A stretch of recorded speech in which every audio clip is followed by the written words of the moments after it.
All electronic designs, before being committed to mass production, undergo a stage of prototyping. The format of the prototype depends on several factors. Large companies, emphasizing expedience and ignoring initial cost, will transfer a design directly from paper to printed circuit board. This board, as the prototype, is tested and debugged. Wire modifications and other forms of corrections are added as the design evolves into a working prototype. Corrections are then made to the artwork and a new printed circuit board is fabricated. A more conservative and considerably less expensive approach is to hand assemble a prototype, mounting components on a prototyping board and wiring them together. Most of the components will be housed in dual inline packages, or DIPs, that mount in sockets with long wire wrap pins. Connections are made using 30-gauge wire and a wire wrap tool. This kind of prototyping is forgiving. Alterations such as adding or removing components and their wiring are readily made as bugs are found and corrected. Hobbyists and small companies use this approach to prototyping, as do large companies when a product is not being rushed to market, or for research purposes, when the nature of the final product is not even known. In this videotape, we will present a strategy for prototyping, one which proceeds step by step in an organized manner from concept to working prototype. As a sample prototype, we will undertake the construction of a single board microcomputer. Although the board is small, the principles presented apply to prototyping boards of any size, up to hundreds of ICs. There are 10 steps to undertake in progressing from concept to finished prototype. Let's preview these steps now to better understand our task, and then we'll examine each step in detail. 1. Complete the design of the prototype and draft a detailed schematic diagram before beginning the construction. 2. Create a thorough and detailed parts list and obtain the parts required. 3. Prepare the prototype board by performing any physical alterations required, such as drilling holes for the mounting hardware. 4. Draft a component layout showing the physical arrangement of components on the prototype board. 5. Mount the capacitors for power supply filtering and the dip sockets for ICs and other components. 6. Mount the power connector and make the necessary connections to distribute power throughout the board. 7. Mount all components that do not insert into dip sockets. 8. Make a wire list and wire wrap the board. 9. Insert components into their sockets and make DC voltage measurements. 10. Test and debug the board to obtain a functional prototype. As evident, the actual wire wrapping of the board is only one of the stages in prototyping, and it only begins after a considerable amount of preparation. Let's examine each of these steps in detail. Step 1. Complete the design. The design of the prototype should be completed before proceeding to any stage of construction. Although modifications or mods will be required later as bugs are discovered and corrected, any major redesign will be significantly more difficult to post-fit than including it in the original design. Although personal styles of design emerge as electronics students mature into designers, a few design tips are offered here. Adopt an efficient and concise drafting style. The initial schematic diagram can be adequately drawn using a quad-lined pad of paper and a good pencil and eraser. A ruler and template can be used, but there is no need to be obsessed with neatness at this point. Your design will undergo many alterations before the final draft. Consistency in drafting style is important.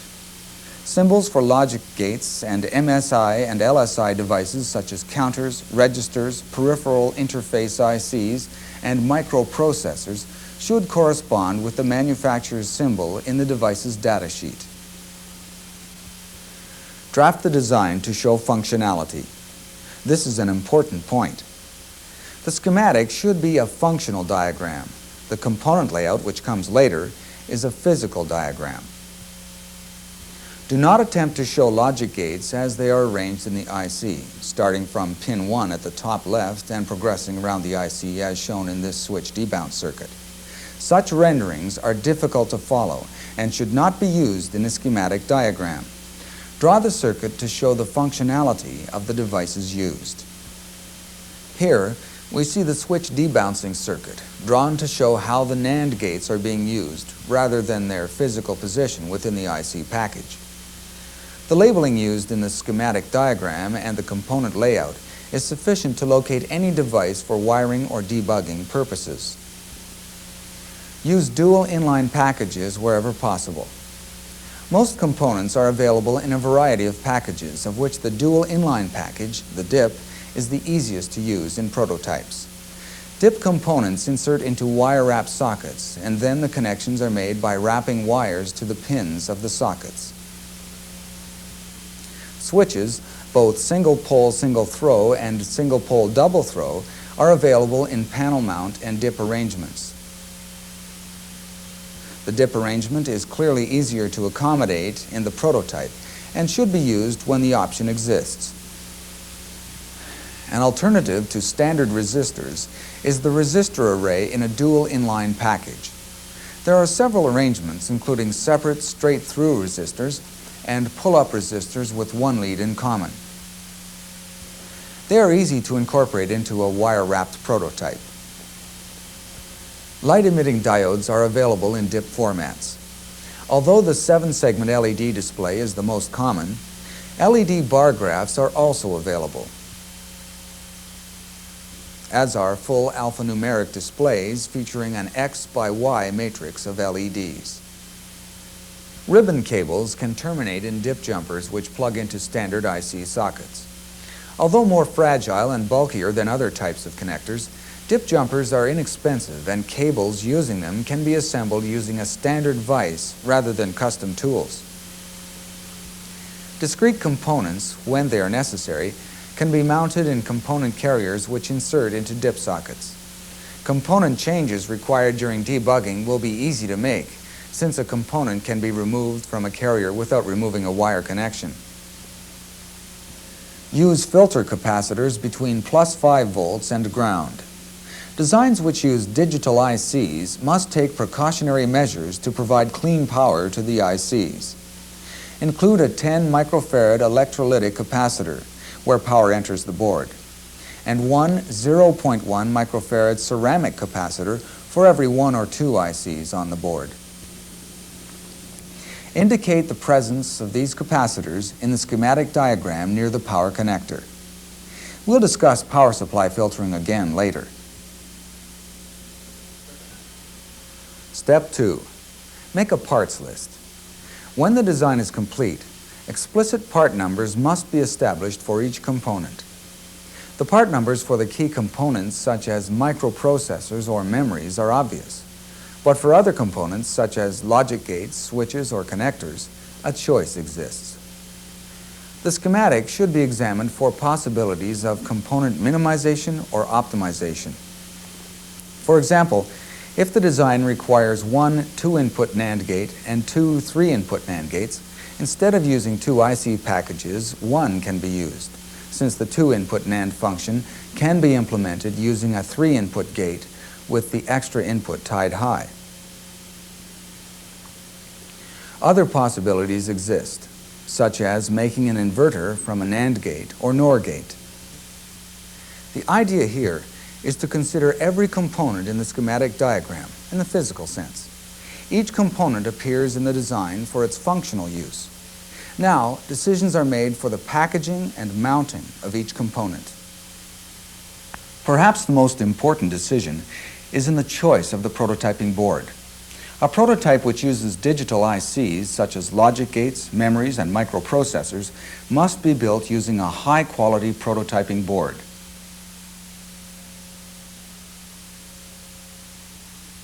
A requirement is copper planes to distribute +5 volts and ground throughout the board. When IC sockets are inserted, connections are easily made between the planes, the power and ground pins. The less expensive boards will lack power and ground planes.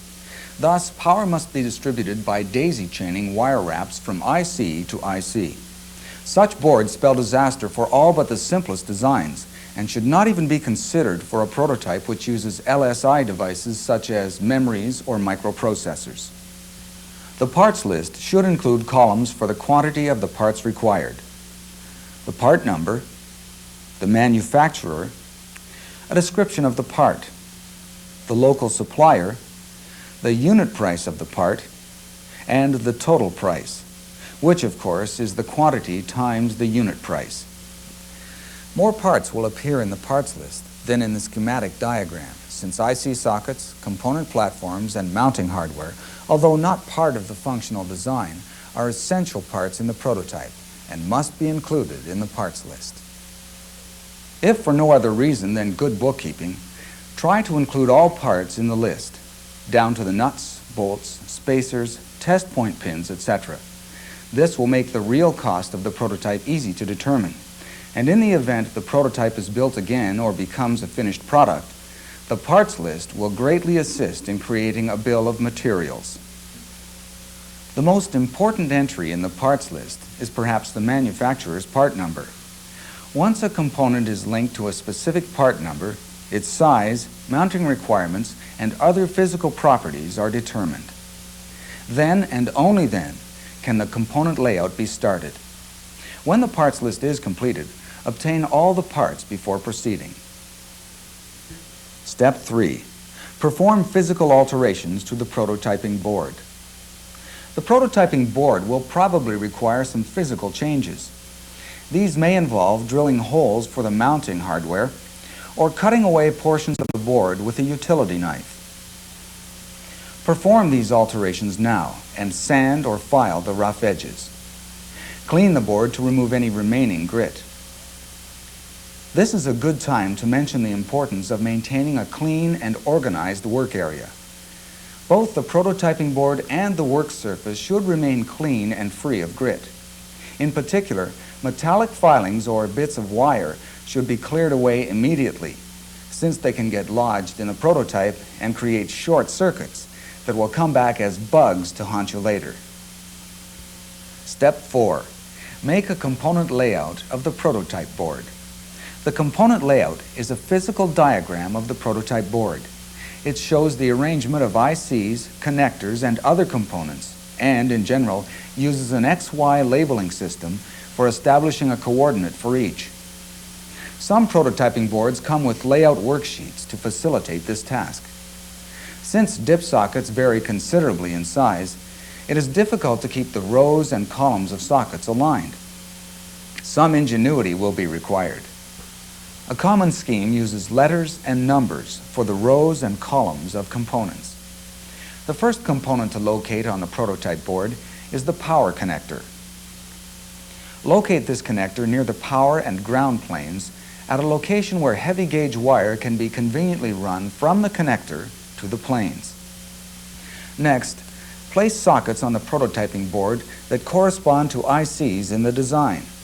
Start from the point of entry for power and work outward. The microprocessor IC should be considered first. Special care should be taken that the crystal for the system clock is located close to the pins on the microprocessor to which it connects. If tuning capacitors are required for the clock circuitry, they should be located as close to the crystal and microprocessor as possible. Some discrete components may be required for the reset circuitry. These should be positioned now, as should the reset switch, if it is to be located on the prototype board. Progress outward from the microprocessor, inserting sockets for the address and data bus buffers, if they are to be used, address decoding ICs, RAMs, EPROMs, etc. As component locations are established, add their outline to the component layout sheet. Enter their part numbers and their coordinate positions. Then refer to the schematic diagram and enter the coordinate for each part. This establishes the critical link between the functional use of a component in the schematic and its physical location on the prototype board. Consider the power and ground connections for each IC, as its socket is placed on the prototype board. The power pins should be adjacent to the appropriate planes, allowing for a short and direct connection when construction begins. Leave room between the sockets for filter capacitors. 3 vacant holes between each IC socket are sufficient. Step 5. Mount the filter capacitors and dip sockets. If you have explicitly entered the positions of all components on the component layout sheet, you can safely remove them from the board and begin construction. This is your last chance to conveniently drill holes or alter the prototype board to suit the needs of switches, connectors, or mounting hardware. Once wire wrap sockets and delicate components are permanently mounted, it is dangerous to perform any surgery on the board. Power drills and X-Acto knives should be avoided from this point on. Mount the filter capacitors first. Solder these directly to the power and ground planes and snip off the loose ends.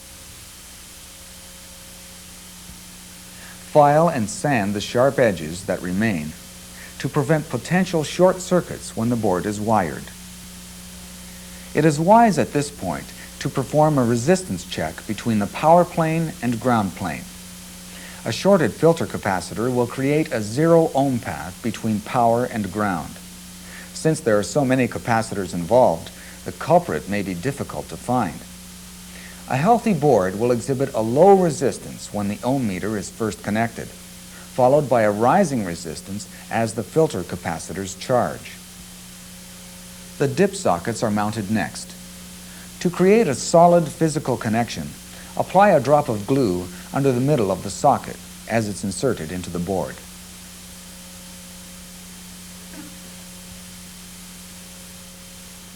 The power connections from the ICs to the copper planes of the prototype board are made using short wire wraps or special purpose jumper clips inserted over pins on the dip sockets.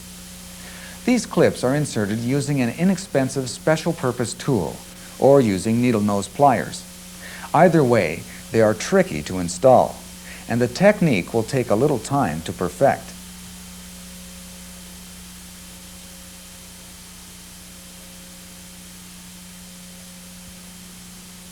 As shown here, the body of the jumper clip grips the socket pin, while the tag rests on the power or ground plane of the prototype board.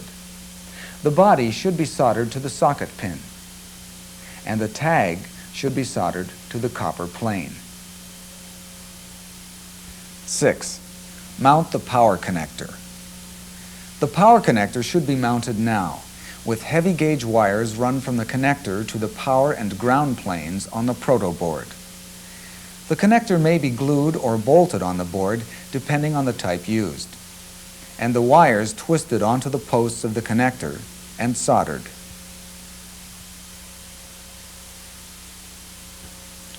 One filter capacitor per supply voltage should be added to the board near the power connector. Typically, a 1 to 10 microfarad electrolytic capacitor is used and mounts between the supply terminal and ground. Mount these now, taking care that the negative terminal connects to the more negative voltage. At this point, all power connections on the prototype board should be complete. Perform a resistance check between each power supply and ground before proceeding. Step 7. Mount all components that do not insert into dip sockets. All switches, connectors, or discrete components other than those that mount in dual inline sockets should be mounted now. Some of these components may be attached with nuts and bolts, glued in place, mounted on vector pins, or soldered to the power and ground planes of the prototype board. All components other than ICs, dip switches, and other parts in dip arrangements should be mounted now. Step 8. Make a wire list and wire wrap the board. Before beginning to wire wrap the board, make a wire list. Although a small board can be wired using only a schematic as reference, a board of any appreciable size must be wired using a wire list. Begin by designing a master wire list sheet and making some photocopies of it. The sheet should include columns for the signal name, the origin of the signal, the destinations for the wire connections, and a done column to check when the connections for each signal have been made. Begin with page 1 of the schematic and work your way through it, entering each signal in the wire list. The first entry for each signal will be its name and its origin. The origin is indicated using the coordinate assigned to the IC and its pin number. As we see in this excerpt from the schematic diagram, A15 on the address bus originates on pin 16 of the CPU chip at coordinate A1. This is entered in the wire list with A15 as the signal name and A1-16 as its origin. A15 may have several destinations, such as the one shown here. This connection to the address decoder is entered into the destination column of the wire list as B4-3. Other destinations may be entered as the wire list is completed. As you work your way through the schematic, you'll be referring back in the wire list to add more destinations to signals as they are used later in the schematic. The wire list then becomes a reference, documenting all connections for each signal. This important feature is useful when debugging the board later. The wire list is made using the schematic diagram as reference. When you begin wire wrapping, the schematic is put aside and only the wire list is used. Although individual styles of wire wrapping emerge with experience, a few hints are offered.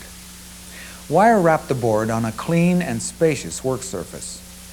Clear your work area of all tools except those required for wire wrapping. Along with the prototype board, the wire list, and a pencil, you will need a wire wrap tool, a spool of 30-gauge wire, a 30-gauge wire stripper and cutter, and an unwrap tool. For each connection, strip from 3/4 to 1 inch of insulation. As shown here, the wrap should leave at least a half revolution of insulated wire around the base of the pin.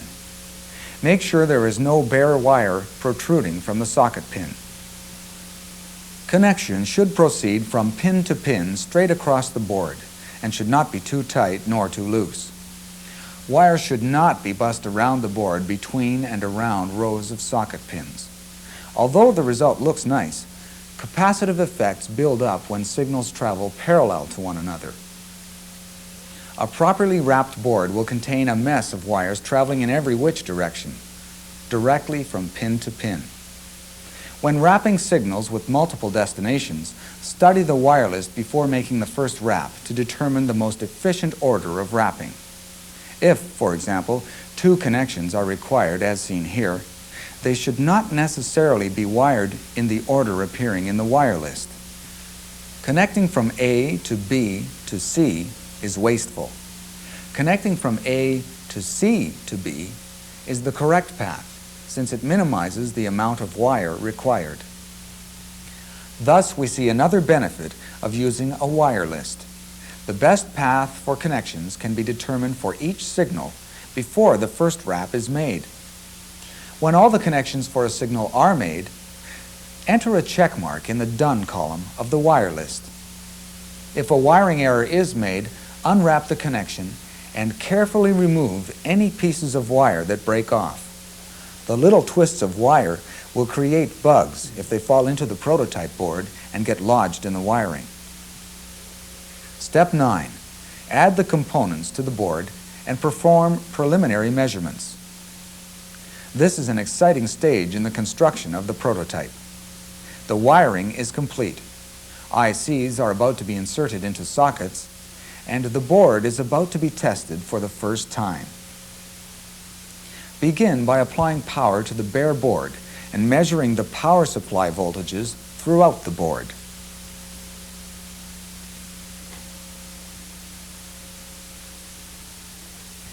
When you are confident that the proper power connections exist, power down the board and begin inserting ICs and other components. With all the components inserted and with the power off, perform a complete continuity check of all wiring on the prototype board, using the wire list as reference. This check should be performed from the component side of the board rather than the wiring side. And measurements should be made directly from IC pin to IC pin. By measuring from the component side of the board, errors from mislocating pins during wiring are not likely to be repeated due to the board's new orientation. Also, by measuring the resistance directly from one IC pin to another, the socket to pin connection is being verified as well as the wiring. This continuity check will not take that long. If an error is found, it may save hours of debugging later. Step 10. Test and debug the board.